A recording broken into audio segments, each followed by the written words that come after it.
Chapter 3, A Mystic Viewpoint on Creation. The Bible and most other sacred scriptures begin with a vivid account of creation. Details of the description differ somewhat, but in essence accounts are much alike. The unity of accord of the central ideas of amazing is such endless scope and field, and when the daily life of persons can agree on a small matters and undertaking in the Bible, St. John is a true mystic and starts the gospel with a very brief statement of creation, and mentions the word of the logos of the primal energy of which it proceeded. In some of the writings it is referred to as the spermatic word. According to the Satma or Radhaswami teaching, it is called the holy shab, or the sound current, in the primal essence of this word. The aim is to start at the beginning of the field of the primal energy before there was a matter of any sort of kind. From the standpoint of reason, this is good logic, but the mystics have a better and finer in mind of their followers by constantly keeping before the mind of the principle of the first cause and the beginning of the origin, which all things must return. Sorry for that last sentence. God creates all and gives all. That is the essence of the keynote from all sacred sects. He is the giver and the gift, and the mystic who is never given in that moment, so you should keep in mind the humble and appreciative. Hence, they have a greater sense of awareness of the deeper values of the essence in life. In mind, soul, and heart is always open to God and the giver of all. In the manner they fulfill the law and the prophets, they never forget the Lord God, the Supreme Father, and they do not create false images and gods, including their own ego, before their mind, which we'll dispute in the sacred writings of Mu once we get to that book. In this manner, they fulfill the law and prophecies. They never forget the Lord God, Supreme Father, and they do not create false images of gods, including their own ego and their before mind. And again, this will be disputed. The clever mind and intellect are great officers in spinning the webs of illusion created by material evidence with the individual ego and the doer. This is a real adultery and blind for the soul and the mind. The cravings are produced, which the mind identifies itself. Which again, when we go to the sacred writings of Mu, all of this entire... Basically, if this was wiki, it would say citation needed. So each person becomes a keeper of their own creation, not only forgets the real and wanders into the further mental bondage of what appears to be real in the essence of time, things which the mind grasps in order to own and possess, in turn possess the mind of the soul, like the fowler is glued does to the bird that has become stuck to it. The saints, a fowler is a bird catcher. The saints also compare an illusion to a net, because the more we struggle to free ourselves, the more we become entangled. A net is something you throw on something to slow it down.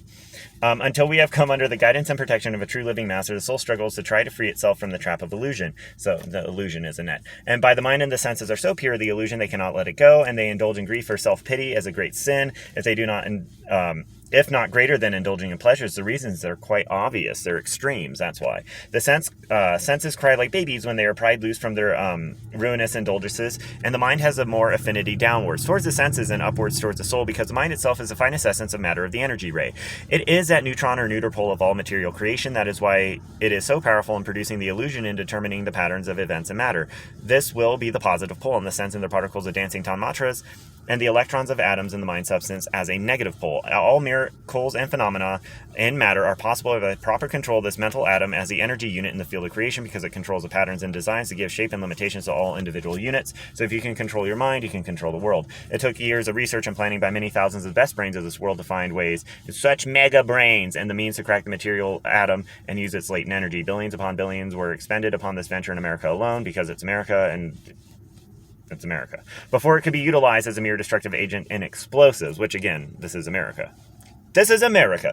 It is that much effort, thought, and research has expanded upon the research of this mental unit, and constructive possibility much could be accomplished, but this is a problem for each individual to solve, to conquer, understand their own mind and sense and activity and energy distribution for health and disease, and lags behind all external achievements, because it involves the control of personal desires as well as the sublimation of indulgences of the mind and senses. Hence, the entire field of the research is left to the mystic students in the process of life, who really wish to understand the reason for creation, its mysteries, and its own life and beginning. Only by the Supreme Father's grace can this light be bestowed upon its sincere seekers who have exhausted or surmounted some of their own ties to pleasures by bitter experience of life and matter. A wise person usually finds a limitation in matter and seeks to ascend the control in the energy field by understanding its process by devotion to the almighty source. The mystic is the true alchemist who turns the lower value into life, symbolizes by lead and iron, into the pure gold of understanding and the energy potential within them, and the motive power behind these crystallized essences is permanent wet method, whereas suppression is only like placing ashes on a fire, for it continues to smolder underneath, only to flare up again at the slightest breeze or temptation or forgetfulness. Moreover, the mystic and their devoted followers always keep in mind their source,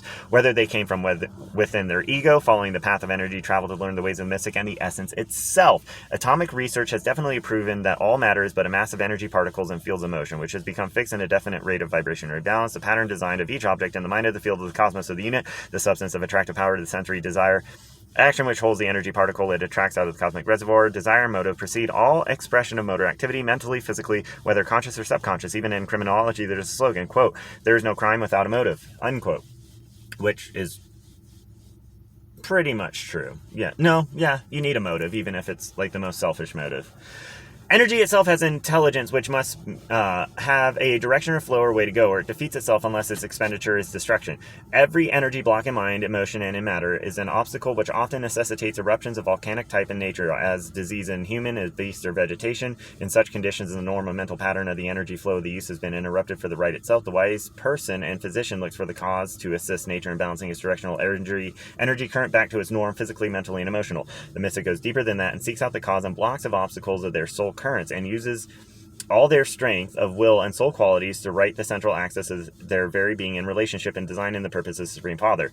The mind of the mystic is ever in devotion and contemplation of the source of origin of all energy and being. They do this work with their hands and feet, but their soul, hearts, and mind are in the devotion of the beloved God, who is all. Again, this is written with El and Elohim in mind as a Catholic, although we need to get through these chapters to make it make more sense so we can understand the bias and basedness into the further chapters. They follow the north star of all currents in the directional energy, flowing inward and upward back to the source, where they came from centrifugal energy of creativeness. The mystic longs to go home and directs all their energy to an alchemical task of creating the great work of overcoming and sublimating the ego and all its outer bound currents, which create further bondage in matter. Externally, it is cleansing and reform of the direction of person minds, emotions, and energies and actions. Internally, it has a hidden process called alchemy in the Middle Ages, which raises the baser tendencies upon the standard of gold, which is a vibration of values. This is the work that they referred to as Jesus as their Father's business, when they said those who found them in the temple being the ones they had feared them to be lost. Quote, "Whilst ye not that I be about my Father's business," end quote, Luke 2:49. The Father calls their humble and devoted souls home because they love them as the first fruits of their creative process. They have overcome the ego and proved their true love and longing by crossing over the outward currents leading to the matter and choosing the inward path of love devotion by which to ride home and return to the current, the holy shadow, the Holy Spirit. Such has either worn out or sublimated the fever of material life in this excitement to attachment, and all humanity can be absorbed into the essence of love, bliss, reality. This soul itself is made the same material as the particular of the whole. In other words, it is a drop returning to the ocean of spiritual essence. Again, what's on your heart is where your treasures lie. The mystic or true seeker is a lonely and weary wanderer on earth. Jesus stated plainly when he said, "The foxes have holes and the birds of the air have nests, but the children of humans hath not whether to lay their head." Matthew 8:20. Again, very base, very binary. I didn't say it as binary as it's quoted, but I also don't care to be that binary. Lao Tzu, the great Chinese mystic and philosopher, is practically the same thing when they express their dire loneliness in the valedictory part of the 20th sonnet. Quote, "Common people are joyful. They celebrate the feast day. They flock into the pavilion in springtime. I alone am calm, as one who has yet to receive no omen. I'm the babe who has not learned to smile. I am forlorn, like a homeless wanderer. Common people have plenty. I alone am in want. I am foolish at heart. I am ignorant. Common people are vivacious and smart. I alone am dull and confused. Knowledge of the doubt, how vast I am, like a sailor from beyond the place of anchorage, adrift in the boundless ocean. Common people are useful. I am awkward. I stand in contrast with them, but oh, prize I seek is food from the mother Tao." Translation from Dyke Goddard, published by Benanto's Publishers, New York, 1919. The great Tao, which is everywhere, excludes the soul when it seeks to be embraced in its entirety, having lived, and it's taught its way of non-resistance to simple life. It seems to be forsaken consciousness to devote to the lonely hour of need, and it is illustrated by the words of Jesus on the cross at the final moments of crossing over to the Father's bosom. Quote, "And about the 9th hour, Jesus cried with a loud voice, saying, Eli, Eli, lama sabachthani, and that is to say, my God, why hast thou forsaken me?" Matthew 27:46. The great spiritual teacher, and apologies for that, I did not know we were just going to dive into Hebrew. The great spiritual teacher from the highest inner regions have also had an answer the mystery of consciousness. Sat San Guru, or Sana, the highest order. The true spiritual teachers always instruct their disciples to stand still in the inner essence by means of conscious devotion and thus blend into one essence. The students are cautioned not to go outside the inner core being during this process of consideration. This is conscious devotation. It is then the mind which rules the world of phenomena of time and space. When we become anxious or attached to objects of sound or light, we are leaving the inner center of the essence where reality exists and are allowing our mind to go into creative things. The mind becomes self-conscious rather than absorbed in inner essence of oneness. And all seems as if nothing in the outer conscious in this world, and other to them when the mystic writer states that the universe was created out of nothing. For the essence is not a thing. It is nothing It is a nothing or a reality, which is a oneness of substance and being, and no foreign particles can exist that endures forever. When the mystic consciousness is still on earth, they feel the sense of vast inward whirl of purity, which is this, the soul is attracted as nothingness to an inverted vortex. They do not fit in the earth nor in heavens, for they are a conscious part of the reality even when they walk the earth. This nostalgia of the mystic is a real homesickness and causes them to shed midnight tears of longing for the beloved God. To such souls, physical things are of no consequence. There are not those in their consequence. Both Lao Tzu and Jesus had their physical needs supplied. Lao Tzu was welcomed and longed for many in his disciples' homes. His disciples kept a purse for their common needs, and Lao Tzu was a librarian for many years and lived a frugal life. He had more than his needed physically. The cry for the mystic is ever for the beloved, but never things of the mortal mind and consciousness. A true mystic seeker is a crystallysis in the process of becoming a beautiful butterfly in the soul stature. They are in that process of becoming a diamond soul by the pressures of earth, mind, elements upon it, and they are on the symptoms of growth and transcend the ascendance towards the source. The process of the pressure plus the heat which is necessary in order to form diamonds, emeralds, and other jewels in the depth of Mother Earth is similar to the process which the soul goes through in time and space of creation. To consciously bring forth the inner brilliance of the soul radiance of the diamond soul, this is the very process of the themes of all dramas. Jewels and souls are all gems of creation, the process which is necessary to create living consciousness and form similar, cutting the facets on a diamond and polishing them so they can radiate the inner light. Now, I actually do have quite a few jewelry degrees, and I have to say the cutting process of diamonds is one of the bizarrest, because it's like, oh, it's kind of shiny, and then they cut it, you're like, wow, and then they cut it again, you're like, whoop. And then by the time they're done, especially if it's like a specialty cut, my God. The mounting of the diamond and jewel, symbolic of the creation of body, a form of garden of paradise. The place to set the jewel in the lotus flower is the lily of life. Truly, quote, even Solomon in all his glory was not arrayed to one of these, end quote. Matthew 6:29, Luke 12:27. The Buddhist mystic in mind has a repeat when he says the mantra, O Mani Padme Hum, O the jewel in the lotus. Love is a soft and yielding principle in nature. It is the neuter essence of all things. It is a word essence. It supported all things, endures all things, and is above the law because of the oneness which it is unconditioned, and in all creation because all proceeds of the essence as a spark in one reality. Therefore it is the brilliance of the diamond, the light of the sun and the moon, the roar of the lion, and the life in all there is, was, or will be. All creation and manifestation is but love revealing itself in form as geometric proportions of love. Again, the sacred geometry. In mathematics it is 0, which is mysteriously multiplies by 10. It either adds or takes away tenfold, depending on whether it is placed in front or after the figure. It also illustrates the parable of Jesus. To them that have shall be given, and to those who have not, from them shall be taken away what they have. A purely mathematical formulation. By the placing of the jewel to attain the consciousness of the soul is either physically or spiritual journey. Where's the heart's desire? There will the attention operate the carpenter or builder of the temple of soul in the regions of the mind and matter of physical beings. Quote, if any man, we're going to do this. 1 Corinthians 3:17-21, non-binary. If any human defiles the temple of God, they shall God destroy, for the temple of God is holy, which temple ye are. Let no human deceive themselves. If any human among them seemeth to be wise of this world, let them become a fool, that they may be wise. For the wisdom of this world is foolishness with God. For it is written, they taketh away the wise in their own craftiness. And again, the Lord knoweth the thoughts of the wise, and they are in vain. Therefore let no human glory in men. Or human. 1 Corinthians 3:17-21. Love is gentle and preserving principle in nature. Without love, we become hard-shelled, void of the inner spark of life and radiance to die for. What we want in this very substance is the eternal essence which brings forth life, beauty, art, and true proportions of things created. This is the effort that the struggle we call of true art and artists everywhere. When one sees the magnificent structures of old, such as art of ancient Greece and the remains of some of them, as well as smaller objects of art and sculpture, they can only truly see where their heart and attention was. That is, that these nations were great, and their inner life radiated through their efforts and their work in their daily lives. Life flowed freely.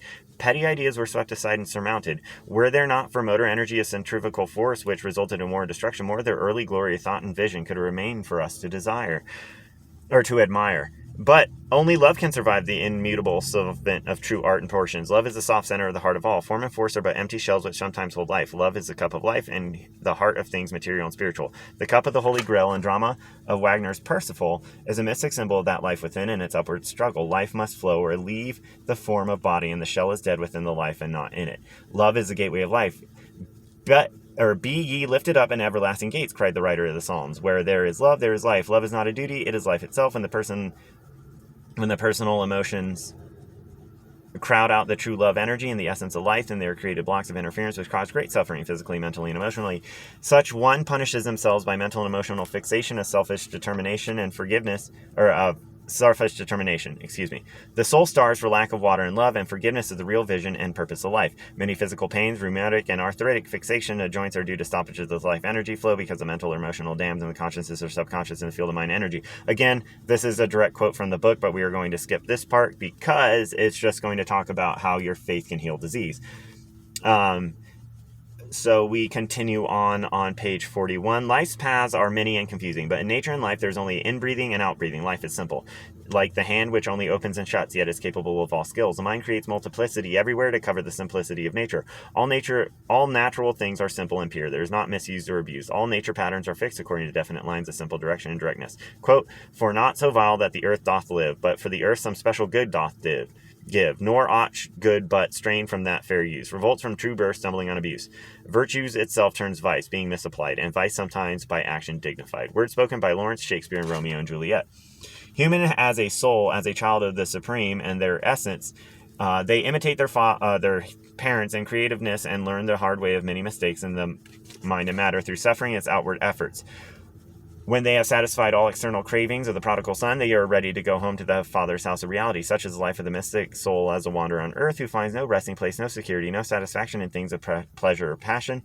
The soul cries out to the homesickness. They are aware of the snare of the mind and the senses. These can no longer hold them bound. They are ever asking, seeking, and knocking out the door of life, and knowledge is truth to show them the way out. It is by such sincere secret that the Master has found them the way. When the inward journey becomes reality, and by definite regular effort, concentration to raise the consciousness and current awareness of the higher realms of soul and spirit, finally the mystic devotee will be able to gather all their sensory energy currents in the center of consciousness between the eyes. This center is called the Tidra by the saints and is referred to by Jesus as the narrow gate. Quote, because the straight is the gate and the narrow is the way which leadeth into life, few be there to find it. Matthew 7:14. Here, at the entrance of the conscious and spiritual life, renunciation must take place. All desire and cravings are to be sublimated, because no such coarseness can enter this gate. The mind itself must become small and humble before it can find its soar. This is also illustrated by the narrow passage up to the Queen's Chamber in the Great Pyramids of Giza. The body itself must bend low before it can ascend the narrow passage leading to the chamber. From there, the King's Chamber has a steep climb, but spacious, and in the King's Chamber we find the most perfect acoustics, a symbol of the spiritual sound current which lies latent in this space and the facility in our brain. The Great Pyramid was made as a symbol of the body, the most perfect structure known to humans. Truth is the same everywhere, whether it is symbolized by the temple of the pyramid or given by the desert by a great teacher. This message symbolizes all temples and structures were hidden by the secret process and concealed passage or way to go within and meet the deity within the temple of the human body and to consciously commune with them in silence. Thus, humans can leave the physical body consciously in a state of inner awareness called transport.